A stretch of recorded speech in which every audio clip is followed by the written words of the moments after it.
어느 때까지라는 제목으로 하나님 말씀 증거하도록 하겠습니다. 다시 한번 정리하면 13, 14, 15편을 오늘 살필 것인데 시편 13편은 은혜를 구하는 병상 기도, 병든 자가 구하는 기도예요. 14장은 어리석은 자가 누구냐, 그러니까 어리석은 자 되지 말자가 메시지겠죠. 15장은 예배자는 누구인가, 예배자 되자. 요약하면은 오랜 질병에서 구원해 달라, 그래서 회복되는 기도를 하며 어리석은 자가 되지 말고 예배하는 자가 되자. 오늘 주제입니다. 차례대로 살피겠습니다. 첫 번째는 13편인데 은혜를 구하는 병상 기도입니다. 6절로 되어 있는데 두 절이 각각 메시지예요.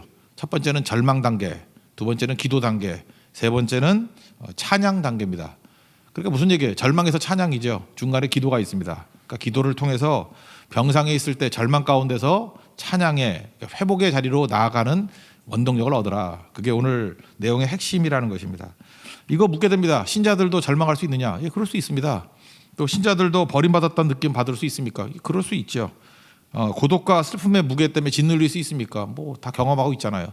뭐 믿는다고 그게 없는 게 아니잖아요. 근데 우리에겐 기도가 있잖아요. 그래서 절망에서 찬양의 단계로 옮겨갈 수 있다는 것입니다.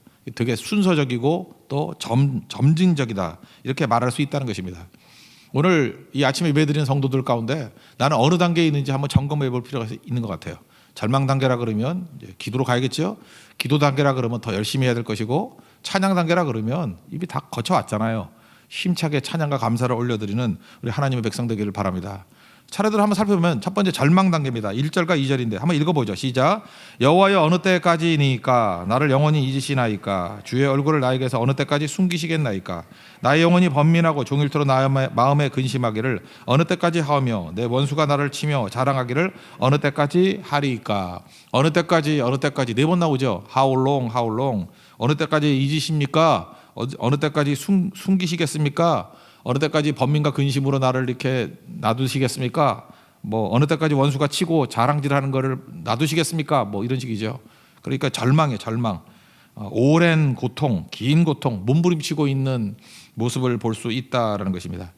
인생은 살아보면 참 복잡합니다. 단순한 게 아니고 또 이렇게 공식으로 말할 수 있는 게 아니라는 것입니다. 우리 욥기 살폈잖아요. 인생이 단순합니까? 공식으로 말할 수 있어요? 친구들은 맨날 인생이 공식인 줄 안다고. 그러니까 이게 문제가 되는 거죠. 왜 힘듭니까? 우리가 알지 못하는 세계가 또 있다라는 거예요. 여기서 원수라는 건 진짜 원수일 수도 있고, 많은 그 유대 전승에 의하면 이 원수를 죽음의 고통이라고 해요. 죽음의 질병. 아마 다윗도 무슨 죽을 병에 걸렸었는가 봐요. 그죠? 예, 그렇게 해석을 많이 하는 시편입니다. 병상에서 죽음이 가깝다, 뭐 이런 거죠. 장기간 병상에 있거나 또 병이 깊어지면 죽는구나 이렇게 느낄 때가 있잖아요. 그때 그 절망이다 이렇게 생각할 수 있다는 것입니다. 그때 기도했다는 거예요. 두 번째 기도 단계. 3절 4절인데 여러분, 하나님 백성과 하나님 백성 아닌 사람의 차이점이 뭐라고 생각하십니까? 그러니까 택함 받은 백성과 그렇지 않은 백성의 차이점이 뭐예요? 절망을 겪는다, 그건 다 똑같아요. 뭐 믿는 사람이나 안 믿는 사람이나 다 절망 있습니다. 근데 택한 백성의 차이점이 뭐냐면 기도의 자리로 간다라는 거예요. 이 기도의 능력도 하나님이 주신 거거든요. 그러니까 기도할 힘을 주신다는 거예요. 그때 느끼는 게 뭐냐면, 아, 저 사람은 택한 백성이구나. 하나님이 함께하는 종이구나. 고난당해서 다 기도해요? 우리 주변도 한번 보세요. 고난당하고 어려움 당하는데도 불구하고 새벽기도 한 번 안 나오고요. 맨날 그냥 뭐 헛소리나 하고 있어요. 그죠? 뭐 죽겠다 살겠다 절망이나 하고 있고, 절대로 기도의 자리로 못 갑니다.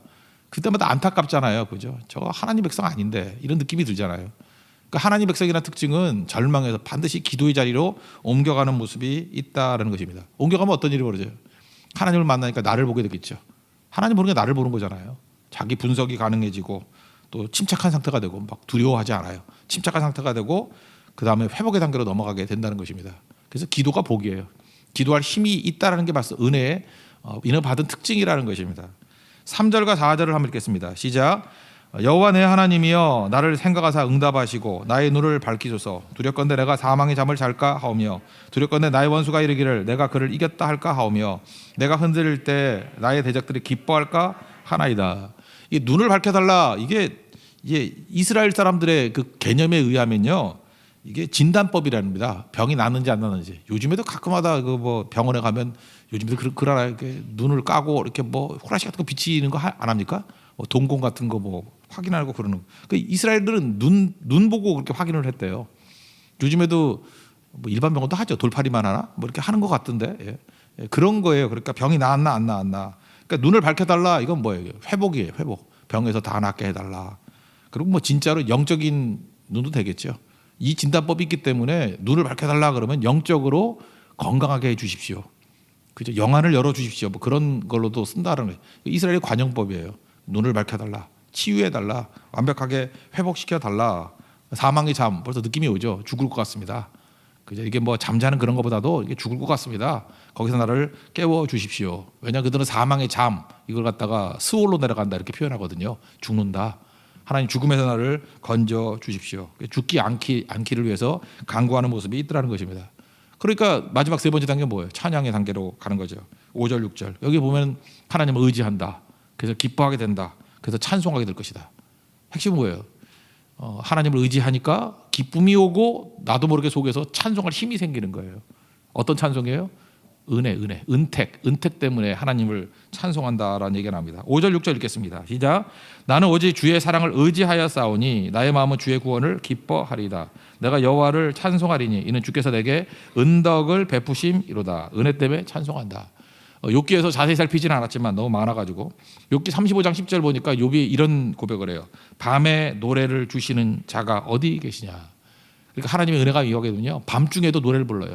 우리 크리스찬의 신비가 바로 여기 있습니다. 다른 사람은 잘 돼야만 노래 부르잖아요. 우리는 밤에도 노래를 부르는 존재라는 거예요.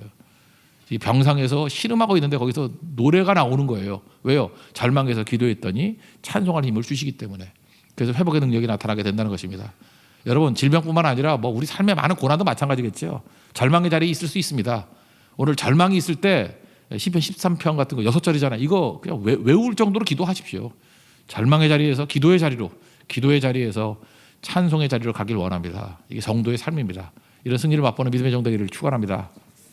그 다음에 14장은 어리석은 자가 누구냐. 이거 하나만 하면 돼요. 어리석은 자가 누구냐. 근데 재밌는 게요. 시편 14편하고 시편 53편하고 똑같습니다.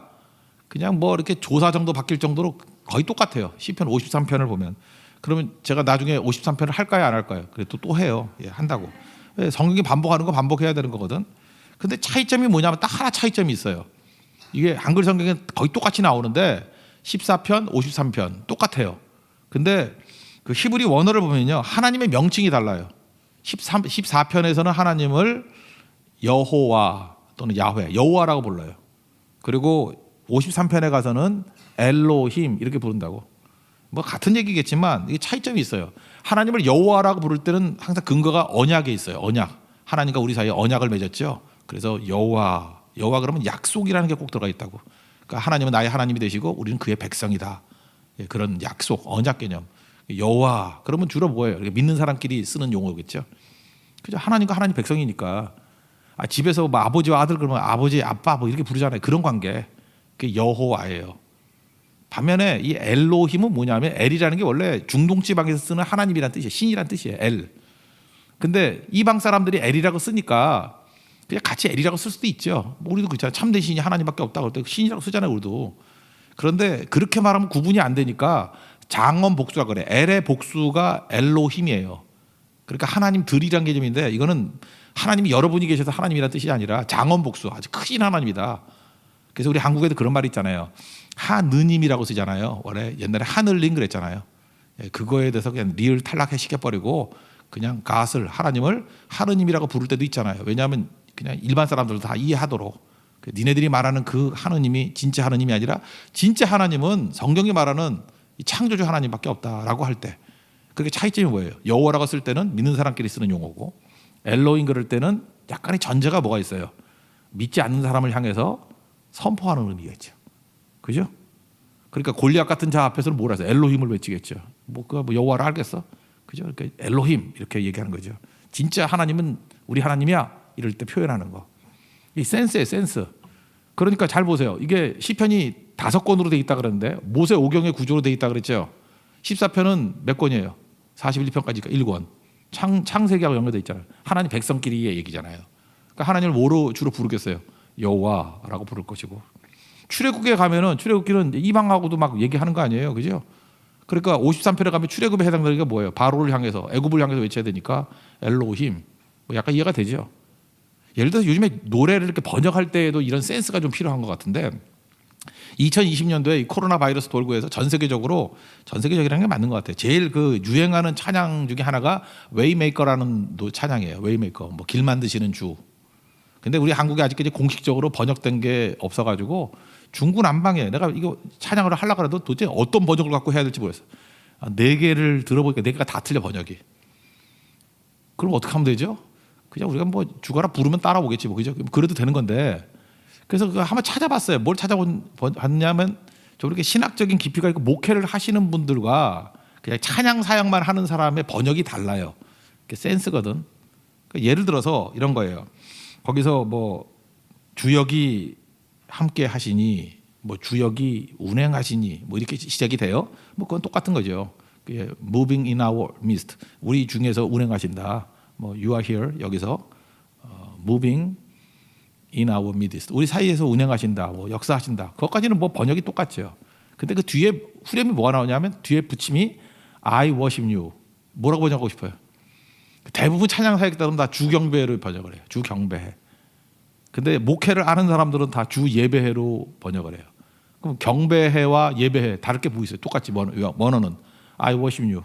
내가 주님을 경배합니다. 주님을 예배합니다. 다 똑같은 거죠. 그런데 차이점이 교회 안에서 부를 때 성도끼리 부를 때는 다 믿는 거잖아요. 여호와 개념이에요. 뭐가 더 맞아요? 예배가 맞아요. 주 예배. 그러니까 센스죠. 뭐 틀렸다고 말하긴 뭐하지만 목회를 아는 사람이구나 하고 느낌이 와요. 주 예배해로 번역해서 부르는데. 근데 반면에 이제 교회가 뭔지 잘 모르고 이렇게 신학을 안 한 거죠. 안 하고 그냥 노래만 알고 뭐 영어만 아는 분들 보면 다 주경배로 번역을 했더라고. 그건 뭐냐면 물론 그것도 가능하죠. 믿지 않는 사람과 다 모여 있을 때 주님을 경배하자고. I worship you. 작은 차이죠. 틀렸다는 얘기가 아니에요. 여호와로 부를 수도 있고 하나님이라고 부를 수도 있고 엘로힘은 하나님으로 번역을 많이 했어요. 엘로힘. 다 맞는 거예요. 맞는 거지만 약간의 센스가 있다니까요. 그런 차이로 이해했으면 좋겠어요. 그러니까 시편 14편은 지금 여기를 여호와라고 불렀으니까 무슨 얘기예요? 믿는 사람끼리 얘기하는 거예요. 믿는 사람끼리 어리석은 자가 누군지 아냐? 하나님이 없다 그러는 사람이야.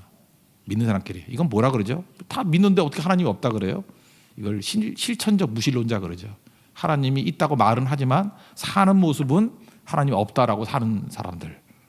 그죠? 마치 하나님 없는 것 같이 사는 하나님 믿는 사람들. 그런 식으로 하면 해석이 더 깊어지겠죠. 그런 정도로 좀 봤으면 좋겠습니다. 어리석은 자의 핵심이 뭐예요? 하나님이 없다. 그러니까 하나님이 없다 그러는 건 무슨 뜻이냐면 자기 자신, 이 에고를 우주의 중심으로 보는 거예요. 로마서에서 계속 나오는 거 아니에요. 제일 문제가 뭐예요? 이 에고라고. 내가 세상의 중심인 거예요. 내가 중심. 한번 생각해봐요. 내가 중심이니까 세상의 모든 것들을 다 나를 중심으로 이렇게 모이게 만들 거 아닙니까? 그러면 내가 썩었어요, 안 썩었어요? 썩었죠. 그러니까 나를 중심으로 모이면 모일수록 어떻게 해요? 다 썩게 만드는 거예요. 하나님이 중심이 어때요? 하나님 생명이니까. 아무리 썩은 걸 할지라도 죽은 걸 할지라도 주님께 가까이 가기만 하면 살아나고 싱싱해지죠. 그러니까 교회가 그래요. 인간 중심인 교회, 뭐 그럴 교회가 있나 모르겠지만 혹시 뭐 목사가 중심인 교회, 뭐 인간이 너무 멋있어가지고 인간이 중심인 교회는 썩게 돼 있죠. 그러니까 교회는 뭐예요? 내가 자랑하는 거 사도 바울과 같이 내가 자랑한 게 뭐예요? 주 예수 그리스도와 그의 십자가의 달리심만 자랑한다. 왜? 거기에 생명이 있기 때문에, 거기 중심이 있기 때문에 그 얘기를 하는 거예요 지금. 그래서 어리석은 자는 뭐냐면 지가 중심이에요. 그래서 다 썩게 만드는 거예요. 특징 첫 번째, 썩게 만드는 거. 두 번째 특징이 뭐겠어요? 치우치는 거예요. 인간은 치우치는 거예요. 항상 밸런스가 깨져버려요. 치우쳐가지고 하나가 좋으면 하나가 깨져버리고 그래요. 인간의 결정이 그래요. 그래서 눈에 보이는 거 욕심 따라 가다 보면 그 반대쪽에 엄청난 것들이 있죠. 그래서 야고보서 뭐라 그래요? 하나님은 변함이 없으시고 회전하는 그림자도 없다. 회전하는 그림자가 뭐죠? 부작용이 없다. 그리고 또 잠언에도 나오죠. 주님께서는 우리에게 복 주시는데 근심을 경험하여 주지 않는다. 이게 균형이죠. 그래서 어리석은 자는 자기 중심이기 때문에 지 중심으로 모이니까 다 썩게 만들고 또 자기 중심이니까 인간은 밸런스가 없거든요. 다 치우쳐버리고. 그러니까 한심하다는 거죠. 이런 한심한 자가 더 어딨냐. 그런 설명입니다. 반면에 하나님 중심이 되면은 생명 되시기 때문에 다 살아나고 그저 싱싱해지고 치우침이 없다. 또 다른 말로 하면 균형 잡힌다. 또 다른 말로 하면 부작용이 없는 승리하는 인생을 살게 된다. 그런 말씀입니다. 1, 2, 3절 한번 읽겠습니다. 시작. 어리석은 자는 그 마음에 이르기를 하나님이 없다 하는도다. 그러므로 그들은 부패하고 그 행실이 가증하니 선한을 행하는 자가 없도다. 여호와께서 하늘에서 인생을 굽어 살피사 지각이 있어 하나님을 찾는 자가 있는가 보려 하신즉 다 치우쳐 함께 더러운 자가 되고 선을 행하는 자가 없으니 하나도 없도다. 이제 이해가 되시죠? 내가 중심이니까 썩은 놈 중심이니 부패하고 썩은 놈 중심이니 가증해지고 썩은 놈 중심이니 이게 선을 행하는 게 없고 다 치우치게 되고 더 썩은 놈 중심이니 더러운 자 되고 썩은 놈 중심이니 선을 행하는 자가 없도다. 뭐 당연한 거 아니에요. 그러니까 지금도 그래요. 지 잘난둥이 지가 잘났다 그러고 자기 것만 주장하는 사람들은 무슨 짓을 해도 볼 것도 없어요. 다 썩었어요. 시간 지나봐요. 다 썩었어요. 뭐 인간 그래서 사람이 뭐 대단한 줄 알고 사람 뭐 팬클럽 만들어가지고 몰려 다녀보세요. 다 썩었어요. 그건 나중에 다 어리석은 인생이 되는. 그게 어리석음이에요. 어리석고 어리석은 자 만드는 거죠. 근데 생명은 하나님이시니까 중심이 뭐예요? 하나님을 찾는 자를 찾아야 된다. 2절에 멍청하게도 하나님이 중심이 된 인생이 없어요. 그래야지 생명이 있고 그래야 살아나고 그래야 치유침이 없게 되는 것인데, 그러므로 기도도 깊어지면 이런 기도예요. 우리가 좀 약간 낮은 수준의 기도는 뭐 그럴 수 있죠. 처음에는 내 문제 해결하는 거예요. 내 뜻이죠. 주님 내 문제 해결해 주세요. 내 뜻이 관철되게 해주세요. 내 소망이 이루어지게 해서 나. 그러니까 기도인데 에고를 강화시키는 기도를 해요. 뭐 시작할 땐 그럴 수도 있어요. 그죠? 근데 예수 믿은 지 오래됐는데 계속 그 상태에 머무르다면 이거 좀 갸우뚱해야 되겠죠. 기도가 깊어지면 어떻게 되는지 아십니까? 주님의 뜻이 무엇입니까? 주의 뜻에 맞는 인생이 되게 해주세요. 그래서 기도 그냥 함부로 안 해요. 말씀 듣고 기도하지. 그래서 기도회만 하면 문제가 있어요. 말씀 듣고 기도하는 거예요. 그냥 기도하면 여러분 내 속에는 욕심 갖고 기도할 거 아니야. 그대로 이루어지면 저주죠. 내가 원하는 대로 다 돼봐. 인생 망치지. 그런데 깊어지면은 나는 망할 놈이라는 걸 알거든요. 나 중심이면 망한다는 걸. 어디로 가야 되죠? 나 헤매는 중이에요. 그러니까 하나님 중심을 보여주세요. 주의 뜻이 무엇입니까? 주의 뜻에 합당한 자가 되게 해주세요. 그리고 그 다음 뭐가 돼요? 주님이 뭘 바라보는지를 바라보고 나도 그거 보게 해주세요. 주님이 어디에 손대는지를 보고 나도 그거에 손대게 해주세요. 그리고 사는 거죠. 그러니까 하나님이 관심이 약한 자에게 있잖아요. 그 약한 자에게 내가 관심이 가기를 원합니다. 여러분 땅끝까지 이르러 복음 증거하라 그러잖아요. 그죠? 사도행전 1장 8절 땅끝까지 내 증인들이라고. 땅끝이 어디예요? 멀리 있는 거 그런 것도 있지만 이런 거를 갖다가 질적인 양적인 내용 말고 질적인 내용으로 땅끝이라 그러면 벼랑 끝에 내몰린 사람이 땅끝 아니에요? 우리 주변에 벼랑 끝에 내몰린 사람, 질병으로 인해서 죽기 직전인 사람, 그게 땅끝이죠. 벼랑 끝. 뭐 다 무너져가지고 뭐 집안이 가정이 뭐 파산 위기에 놓인 사람, 그 땅끝 아니에요? 모든 소망이 다 사라져가지고 죽기 직전에 자살해야 되느냐 말아야 되느냐 너무 외로워가지고 뭐 어디 의지할 곳이 없는, 그게 땅끝 아니에요? 벼랑 끝에 몰린 사람. 거기 가라는 거예요. 왜요? 예수님 마음이 거기에 있기 때문에. 그 얘기죠. 그래서 결국은 어리석은 자는 맨날 지밖에 모르는데 어리석음을 저버리고 진짜 지혜로운 자는 하나님 중심이 되고 하나님의 관심이 내 관심이 되고, 그죠? 뭐 우리 찬양도 있잖아요. 원하고 바라고 기도합니다. 그죠? 하나님의 뜻이 내 계획이 되고, 뭐 예수님의 성품이 내 인격이 되고, 성령님의 권능이 내 능력이 되길 원합니다. 그걸로 가는 거죠. 그게 지혜로운 자다, 그런 얘기입니다. 쭉 읽어봅시다. 4절부터 7절까지 시작. 죄악을 행하는 자는 다 무지하냐? 그들이 떡 먹듯이 내 백성을 먹으면서 여호와를 부르지 아니하는도다. 그러나 거기서 그들은 두려워하였으니 하나님이 의인의 세대에 계심이로다. 너희가 가난한 자의 계획을 부끄럽게 하라. 오직 여호와는 그의 피난처가 되시도다. 이스라엘의 구원이 시온에서 나오기를 원하도다. 여호와께서 그의 백성을 포로된 곳에서 돌이키실 때 야곱이 즐거워하고 이스라엘이 기뻐하리로다. 주의 뜻대로 움직인다, 뭐 그런 뜻이죠. 15편 예배자가 누구인가 이겁니다. 주의 장막과 성산의 설자가 누굽니까? 뭐 예배자가 누굽니까? 그런 거죠. 1절 한번 읽을까요? 시작. 여호와여 주의 장막에 머무를 자 누구 오며 주의 정산에 사는 자 누구 오니까. 특별히 장막이라 그랬던 이유가 뭘까요? 좀 소박하다 그런 거죠. 화려한 것보다. 물론 뭐 이게 뭐 다윗 때니까 성전 짓기 전이다, 뭐 그렇게도 설명할 수 있겠지만 좀 소박하다. 그러니까 모세 앞에서 그랬잖아요. 너 신 벗으라고. 네가 선 땅은 거룩한 것이니까 신 벗으라고. 무슨 얘기입니까? 장소에 관계없이 하나님의 임재가 있는 것이 거룩한 땅이라는 거예요. 예배자 어디 곳든지 예배자가 기도자가 되라는 거죠.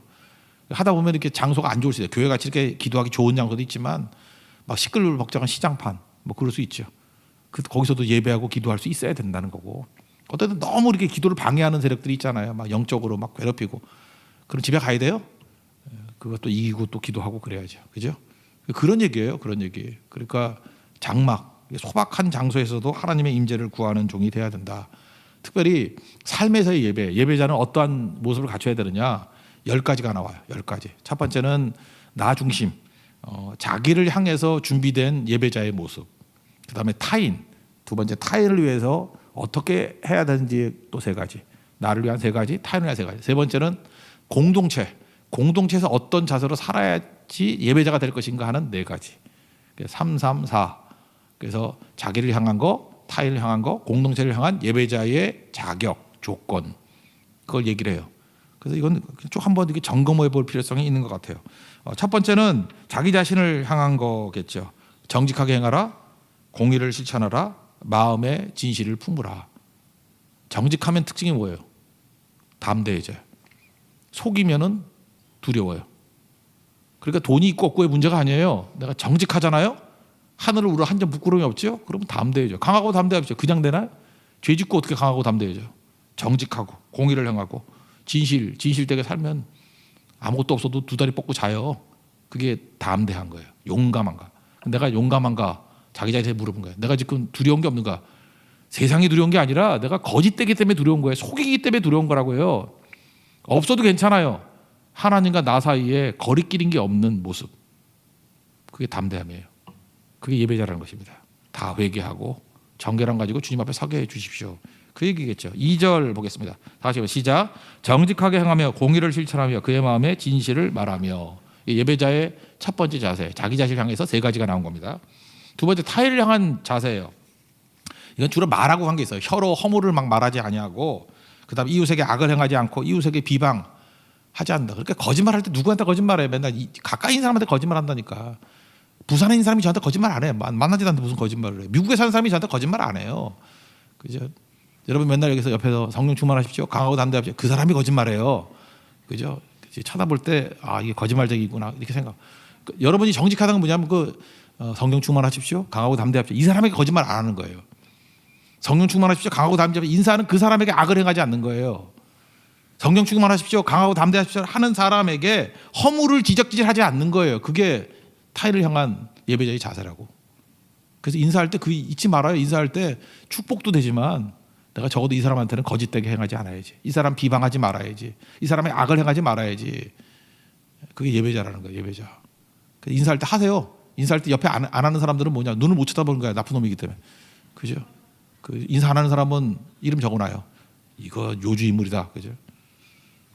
3절 한번 읽겠습니다. 시작. 그의 혀로 남을 허물하지 아니하고 그의 이웃에게 악을 행하지 아니하며 그의 이웃을 비방하지 아니하며. 그러니까 뭐예요? 자기 척도 자기 잣대로 남을 재단하지 않는다는 거예요. 특징이 뭐냐? 이게 자기 중심적인 거죠. 그러니까 어리석은 자가 똑같은 거지. 자기 잣대로 지도 뭐 지 인생 잘 못 살면서 맨날 자기 잣대로 누굴 뭐 옳으니 틀리니 자꾸하게 재단한다는 거예요. 세 번째 공동체 이 4가지가 나오거든요. 공동체랑에서는 멸시할 걸 멸시하고 존대할 걸 존대하고 그다음에 서운한 것을 해로울 때 지키냐 약속 지키고 그다음에 돈 갖고 잘난 척하지 않는다. 돈지랄하지 않는다. 돈지랄하지 않는다. 속된 말로 이 4가지예요. 공동체 안에서는 멸시할 걸 철저히 멸시하고 존대할 걸 철저히 존대해주고 그다음에 약속은 꼭 지키고 공동체에서 그리고 돈지랄하지 말자. 그거예요.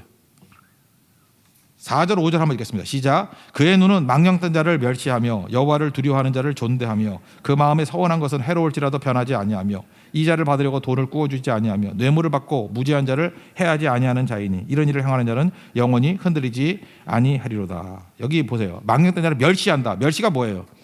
부러워하지 않는다 그런 거예요. 본받지 않는다. 그리고 의도적으로 거리를 둔다. 그 히브리 1편에 나오잖아요. 악인이요. 악인. 그런 자들하고 뭐 얻을 이익이 있잖아요. 의도적으로 거리를 둬야 돼요. 그죠? 그게 뭐야? 멸시하는 거예요. 세상에서 뭐 이상한 짓 하는 놈들 있잖아요. 그거에 대해서 이득이 있다 할지라도 우리 성도들은요. 의도적으로 거리를 둬야 돼 거기다. 의도적. 그게 멸시하는 거예요. 망령된 자를 멸시. 그리고 뭐예요? 여호와를 두려워하는 자를 존대해 준다. 존대는 뭐죠? 존경할 사람을 갖고 있다는 거죠. 여러분 인간이 완벽하지 않아요. 그렇다고 함부로 아무나 뭐 멸시하고 그러면 안 되고 존경하는 것들이 있어야 돼요.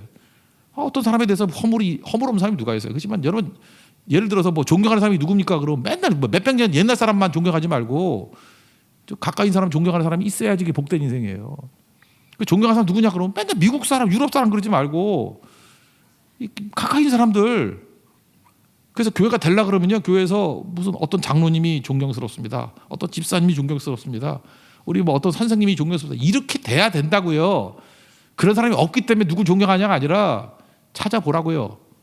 그래서 존중해 주는 거. 그게 중요한 거예요. 맨날 뭐 무슨 어디 책에서 뭐 한 번도 보지도 못한 사람 존경한다 그러지 말고. 이순신 장군이 존경하면 어떻게 이순신이 죽었는데. 그죠? 그런 거 하지 말고 맨날 죽은 사람 하지 말고 살아있는 사람 찾아보라는 거예요. 옛날에는 아버지 존경하는 사람 참 많았는데 아버지가 뭐 완벽해서 존경했겠어요. 그게 괜찮은 시대예요. 그러니까 가까이 있는 것들에 대해서 장점을 찾으라고요. 그리고 그런 것들에 대해서 존경하는 모습이 있어야 된다. 그리고 서원 해로울지라 지키라. 약속 하지 말아요. 안 하려면, 안 지키려면 약속한 거 지켜야 돼요. 약속을 지켜야죠. 그게 공동체의 예배자의 자세고. 그다음에 여기 보세요. 뭐 이자를 받으려고 돈 꿔주지 않냐고, 뇌물을 받지 않냐고. 이게 뭐냐면 채권자 행세하지 말라는 거예요. 돈 꿔주고 난 다음에 내가 돈 꿔줬다고 해서 이리로 뭐 채권자 행세 이런 거 하지 말고, 돈 자랑하지 말고, 그죠? 남의 고통을 이용해서 돈 벌지 말라. 속된 말로 그냥 돈지랄하지 말라는 거예요. 돈지랄. 교회에서 이런 거 안 된다는 거예요. 이게 예배자의 자세. 그래서 돈은 많은데 돈 냄새가 안 나는 사람이 되라. 돈도 없으면서 돈 냄새 나는 사람도 있죠. 돈. 돈 좋아하고 여자 좋아하면 하나님께서 돈 여자를 주신다고. 자리에서 일어나겠습니다. 원하고 바라고 기도합니다.